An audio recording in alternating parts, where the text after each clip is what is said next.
मान लो कि ये सॉल्यूशन है। क्या है ये? सॉल्यूशन है। इस सॉल्यूशन के अंदर सोल्यूट भरा हुआ है। क्या चीज़ है? सोल्यूट भरा हुआ है। और आपको ये चेक करना है कि ये सोल्यूट क्या है। What is this? आपको मालूम नहीं है कि सोल्यूट क्या है, पता लगाना क्या है। समझ में नहीं आई बात? तो पता लगाने के लिए हमारे पास 4 तरीके हैं हमारे सिलेबस में। कितने तरीके हैं? 4। There are 4 method to find कि ये क्या हो सकता है। और चारों के चारों मेथड क्या हैं? फॉर एग्जांपल आप माइंड में इमेजिनेशन करो कि कंप्यूटर साइंस या केमिस्ट्री की एक लेबोरेटरी है बहुत बड़ी, किसी कॉलेज की। उस लेबोरेटरी को ये कहा गया कि बताओ इस सॉल्यूशन के अंदर कौन सा सोल्यूट है। क्या कहा गया है? इस सॉल्यूशन के अंदर कौन सा सोल्यूट है। तो इसके लिए जब साइंटिस्ट को बोला गया तो साइंटिस्ट के पास एक बहुत बड़ी लिस्ट है जहाँ पर लिखे हुए हैं मॉलिक्यूलर मास। क्या लिखे हुए हैं? Molecular mass. Molecular mass of elements. और यहाँ लिखे हुए हैं उनके नेम। मान लो मॉलिक्यूलर मास N1 है, N2 है, मतलब M1 है, M2 है, M3 है, M4 है, ऐसे लाखों उनके पास लिखे हुए होंगे, लाखों। ठीक है। उन्होंने क्या किया? कैलकुलेट करते रहे, लिखते रहे। इधर उन्होंने नाम रख दी A1, ABCD वगैरह वगैरह वगैरह। तो अभी उनको एक्सपेरिमेंट में आया, एकदम से M3 आया। वो उन्होंने लैपटॉप में अपने कंप्यूटर में डाला तो उन्हें तुरंत नाम मिल गया कि ये C है। आई नहीं बात समझ में? तो उन्होंने लिस्ट बना रखी है पहले से ही। तो इस तरह से पता लगाने को, किसको? मॉलिक्यूलर मास पता लगाने के लिए जिस प्रॉपर्टी का इस्तेमाल किया जाता है that is called colligative property. सबसे पहली बात यह है कि why we use colligative property. ये क्वेश्चन नीट लेवल का है, इसमें पूछा जा सकता है why we use colligative properties. हम कोलिगेटिव प्रॉपर्टी का यूज़ क्यों करते हैं?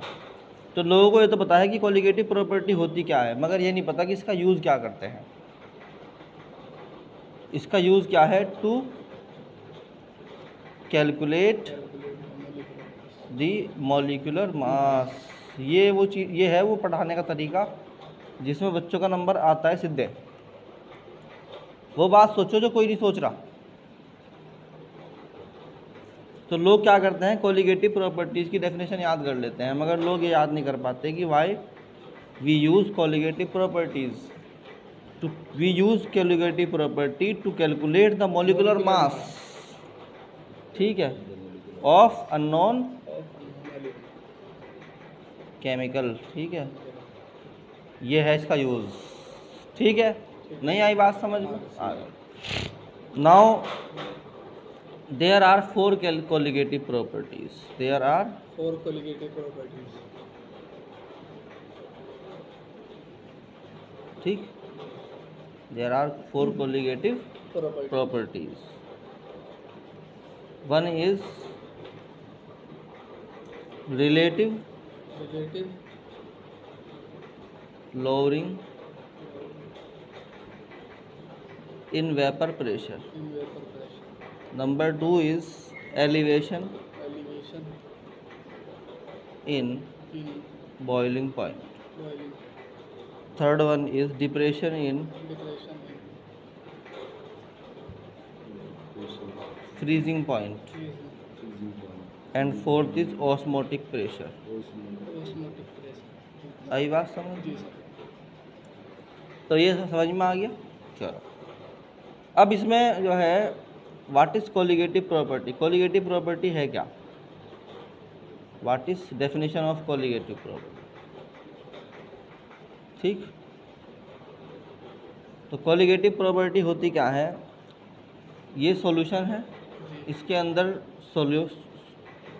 सॉल्वेंट है और सॉल्यूट के पार्टिकल हैं। वो प्रॉपर्टी जो सॉल्यूट के पार्टिकल की नंबर्स पे डिपेंड करती है, does not depend upon the nature of the particle. Nature के ऊपर नहीं करती, किसके ऊपर करती है? Number of particle of solute. ठीक है, तो हम कहते हैं कि the properties The property which which depends upon the number of solute depends upon the number of solute depends upon the number of solute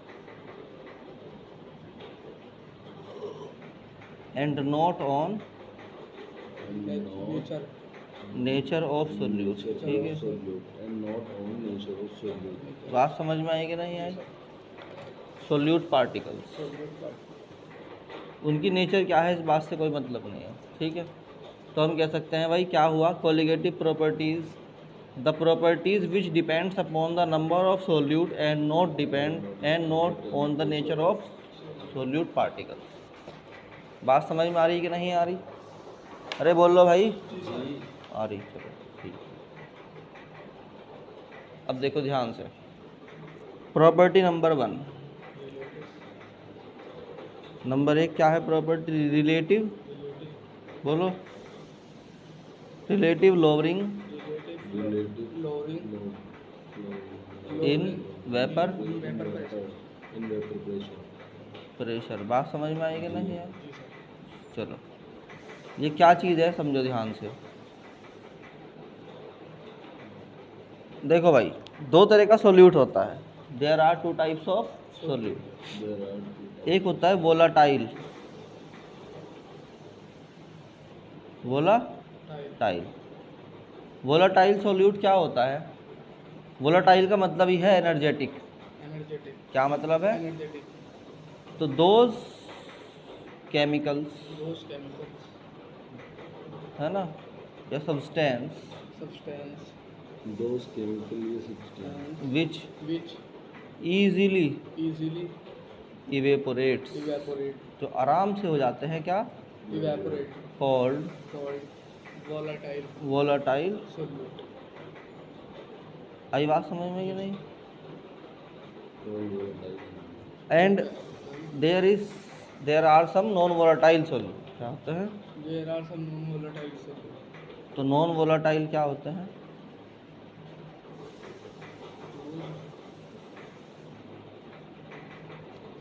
इसका उल्टा, यानी कि those chemical substance which does not which does not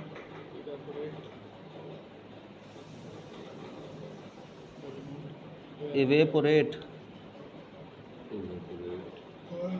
easily, ठीक है नहीं है, called non volatile solute non volatile solute. बात समझ में आई कि नहीं यार? जी सर तो वोलाटाइल सोल्यूट कौन हो गए? दोज केमिकल और substance which are easily evaporate are called volatile solute. और नॉन वोलाटाइल वो हो गए those chemical substance which does not evaporate easily और कॉल्ड नॉन वोलाटाइल। बात समझ में आई कि नहीं आई? चलो, अब अगर आप किसी भी सॉल्यूशन के अंदर, किसी भी सॉल्वेंट के अंदर ऐड करोगे क्या? Non volatile solute. non volatile ठीक है, अगर आप किसी भी सॉल्वेंट के अंदर क्या करोगे? solvent ऐड करोगे किसको? नॉन वोलाटाइल सोल्यूट को। तो नॉन वोलाटाइल सोल्यूट पार्टिकल्स अगर आप ऐड करोगे ऐसे, ठीक है नहीं है, जी तो बताओ इसका वेपर बनने का रेट ज़्यादा होगा या कम होगा? कम हो गए कम होगा। तो हम कहेंगे कि वेपोराइजेशन vaporization डिक्रीज। decrease आई बात समझ? अगर वेपराइजेशन डिक्रीज होगा तो वेपर प्रेशर भी क्या होगा? decrease वेपर प्रेशर भी क्या होगा? decrease भाई प्रेशर तो जब बनता है ना, जब वेपर होती है। तो हमने कहा भाई, हमने एक सॉल्वेंट था प्योर हमारे पास, जी we add the non volatile solute, then the vaporisation decrease and the vapour pressure also decrease. इस बात को दोबारा से याद कर लो। we have a pure solvent, we have a pure solvent, then we added the non-volatile solute, the non-volatile solute, and then the vaporization decrease, and so on the vapor pressure also decrease. ठीक है, is also तो ये था वो मसला। तो हमने कहा कि late let XA XA is the mole fraction of is the mole fraction of solvent। solvent, बात समझ में आई? XB XB is the mole fraction of the mole fraction of solute। solute, ठीक है, तो automatically Na is the and Na is the moles of moles solvent solvent, and Nv is the moles of solute। बताओ भाई, Pa is the vapor pressure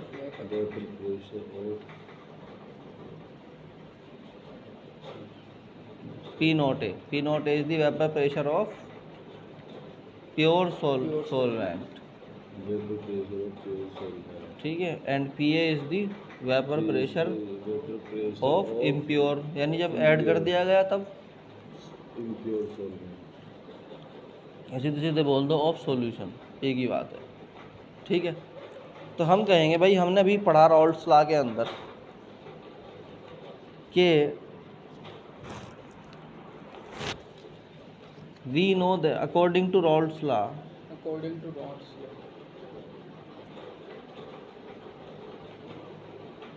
क्या पढ़ा था आपने Raoult's law के according? That P A will be equal to P not A X ए।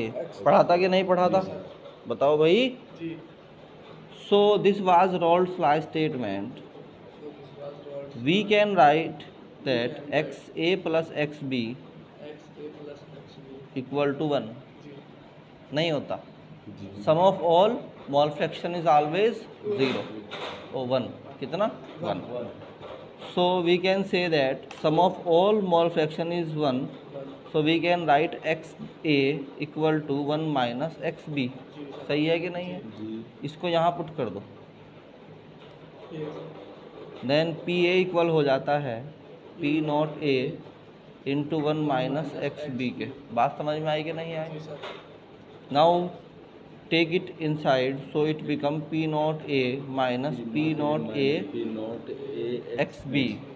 बताओ भाई। जी sir, चलो, अब है इसमें क्या चीज़? नेक्स्ट वन इज कि वो आ गया था पी ए इक्वल टू क्या आ गया था? P not A A minus, minus X B into P naught. जी सर, इसको इधर भेज दो, जी, तो ये बन जाता है P A minus minus P not A equal to minus के X B into P not A. जी सर, इसमें से माइनस कॉमन ले लो, क्या होगा?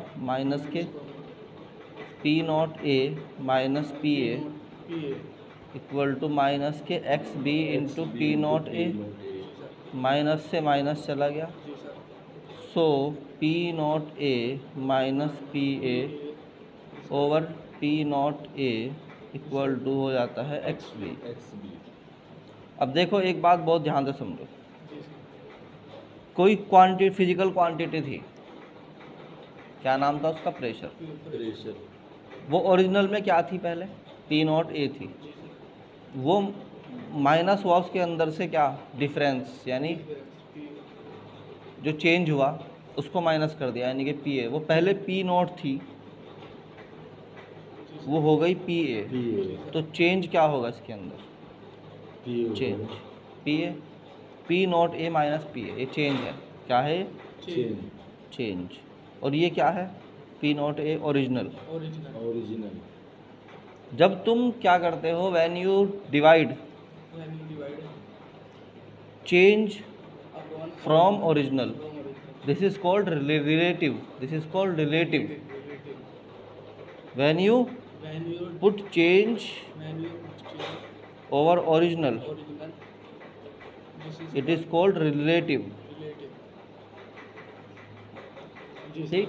जी तो यहाँ पर जो है you put here original minus changed minus change over over original original original that become relative lowering in the vapour pressure. Lowering कम हो जाना, रिलेटिव ठीक है। तो ये क्या हो गया, delta P A over P not A equal to X B, that is this is the relative lowering pressure. Relative lowering pressure. ये था वो रिलेटिव लोअरिंग प्रेशर, प्रेशर। इसके बारे में हेडिंग लिखी गई थी। देखो समझो ध्यान से बात को, क्योंकि रट्टा तो कोई भी मार लेगा, पेपर में जो है ना वो समझ ही काम आएगी तुम्हारे। ये आ गया समझ में, delta P over delta P naught P not A equal to होता है किसके। X B. अब एक बात समझो, कंपोनेंट ए जी का वेपर प्रेशर, जी relative lowering pressure of A A equal होता है मोल फ्रैक्शन ऑफ बी के। दोनों का इक्वल है sir. Relative lowering pressure of A जी is equal to mole fraction of B. Fraction of B. ठीक है। So if we write delta PB over P naught B, then it will be equal to XA। X A नहीं आई बात समझ में। तो component A component ए का का relative lowering in vapour pressure will be equal होगा मोल फ्रैक्शन ऑफ B के। ठीक है sir. We can say that from this statement we can say that the relative lowering in vapor pressure is equal to equal to component mole fraction of, mole fraction या ऐसे लिख सकते हैं, relative lowering of vapour pressure of of solvent solvent is equal to is equal to mole fraction of mole fraction of solute. ये देखो कितनी बढ़िया बात है यार। रिलेटिव लॉवरिंग प्रेशर तो किसका है, सॉल्वेंट का, सॉल्वेंट का और इक्वल है वो मोल फ्रैक्शन ऑफ सोल्यूट के। दोबारा याद कर लो क्या कहा मैंने, रिलेटिव लॉवरिंग प्रेशर तो किसका है, ये सॉल्वेंट सॉल्वेंट का, और इक्वल है ये मोल फ्रैक्शन ऑफ सोल्यूट के। ऐसे याद कर लो इस बात को। नहीं आई बात समझ में। रिलेटिव लॉवरिंग प्रेशर किसका है, सॉल्वेंट और इक्वल किसके है, solute mole fraction of solute के। ऐसे बार बार याद कर लो इस बात को। मोल फ्रैक्शन ऑफ रिलेटिव, अब देखो delta P A over P not A equal to X B, that is relative lowering pressure in vapour pressure of solvent is equal to mole fraction of solute. Relative lowering pressure of solvent equal to mole fraction of solute. बोलते रहो इस बात को, relative lowering pressure of solvent is equal to mole fraction mole fraction of solute. बात समझ में आई कि नहीं आई। चलो now what is X B, X B equal to N B over N A plus N B. Mole fraction of B equal होता है, mole fraction of B equal हो, देखो mole fraction of B equal होता है moles of B over total moles that are N A plus N B. बात समझ में आई कि नहीं। Where N A is the moles of solvent and NB is the moles of solute. As we know that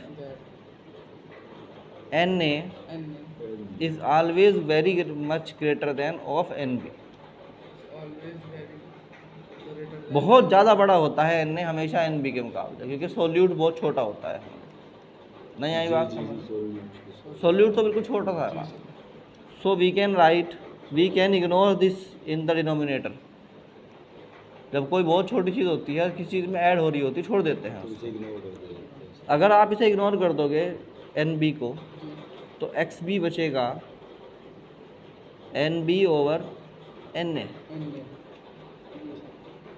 नहीं आ रही बात समझ में? आगे so you can write here delta P A over delta P naught P not A, delta P A over P not A equal to N B N B over N A. N A. बात समझ में आई कि नहीं आई? जी sir आगे आ गई? जी अब समझो बात को ध्यान से। देखो भाई, किसी भी चीज़ के जो मोल्स होते हैं, मोल्स का फार्मूला क्या है जल्दी से बताओ? मोल्स होता है mass mass upon over molar mass. Molar mass. जी अरे बोलो भाई, molar mass. Mass over molar mass होता है। सो सो एन इक्वल होता है mass that is W G over molar mass that is M. M. बताओ। जी sir we can write W A is the mass of solvent. ये mass of solvent. बताओ भाई। जी and W B is the mass of solute. Solute. जी M A is the molar mass of molar mass of solvent. Solvent. बात समझ में आई कि नहीं जी यार? Sir and M B is the molar mass of solute. Solute. बताओ भाई। जी so we know that delta P over delta P A over P not A, याद करो ये क्या था? Relative lowering in the vapour pressure relative of solvent solvent equal आ गया है तुम्हारा N B over N A के। एन बताओ। जी सर एंड एन बी जो है वो किसके इक्वल होगा? W B W B over M B के। N B in the same way N A किसके इक्वल होगा? W A over A upon W N upon N A N A N N M में M में M में क्या होगा? M में। N so put here, दोनों value यहाँ पुट कर दो। क्या बचता है? Delta P not delta P A delta P A over not A P not A is equal to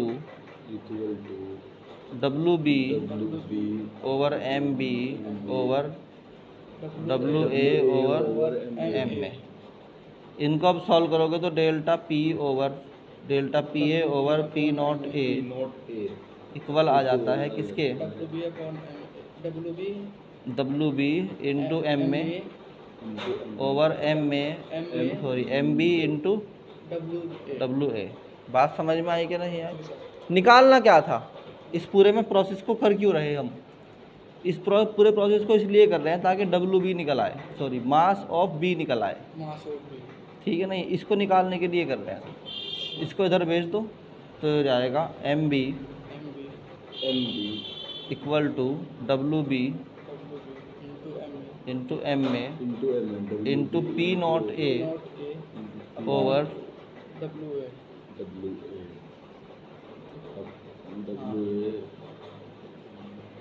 बात समझ में आई कि नहीं आई? अरे बोल लो भाई, आ गई?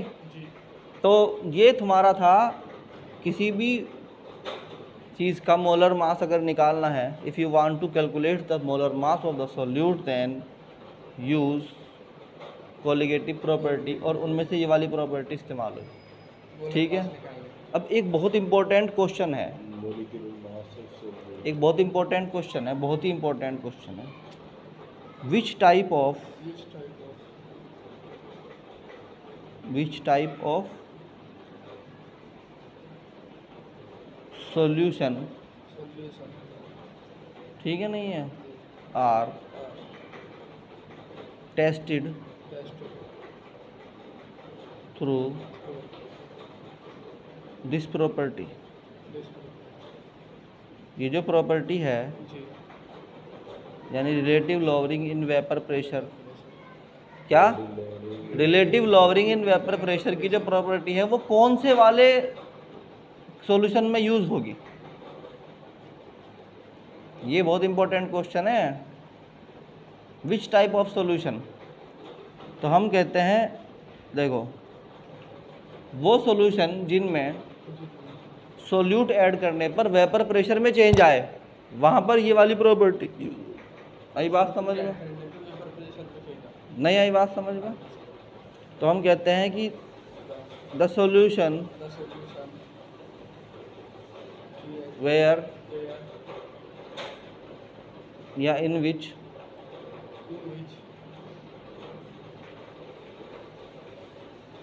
There is change in in vapour vapor pressure pressure on adding. on adding Vapor pressure on adding solute.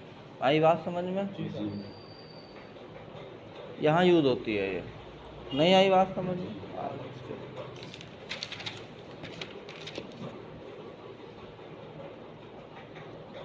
तो ये था तुम्हारा रिलेटिव लॉवलिंग इन वेपर प्रेशर।